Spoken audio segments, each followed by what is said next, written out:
The reason for that is that when the Spaniards went there, wala naman magtrabaho sa kanila. Ayaw ng Moro kasi worlds apart ang relihiyon. So, niyaya nila ang mga ibang tao sa Pilipinas noon. Yung Visayas up.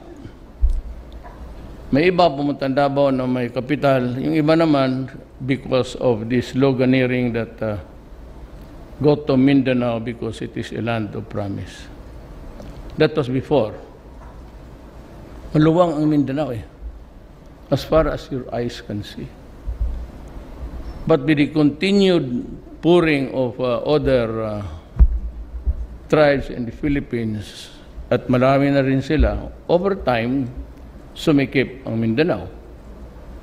Ayun, doon na umpisa ang away. It's always territorial. Pitong ISIS is something that I am really scared. Nagpapawis ang kamay ko pag iniisip ko yung it's a worldwide. Forget about Saya, forget about the Maoti.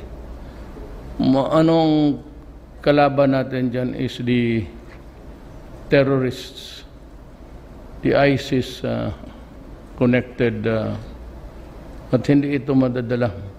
This is a mass insanity that cannot be cured just as. It's not like an epidemic that dadaan niya, then after that it simmers down, then there's a cycle again. Ito, pag hindi ito na-ariglo, aywan ko kung sino, it will remain a problem. Kasi the greatest fear, ang bombing.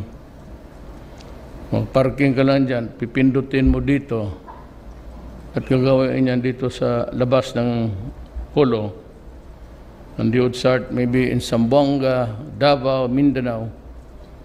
We have had a taste of that, almost all cities.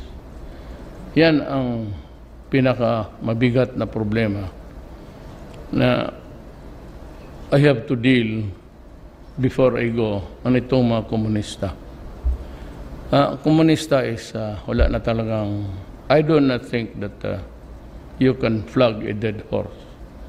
The issue of talking to the communists is almost nil to nothing. Mga ambisyoso Ang gusto ng gobyerno,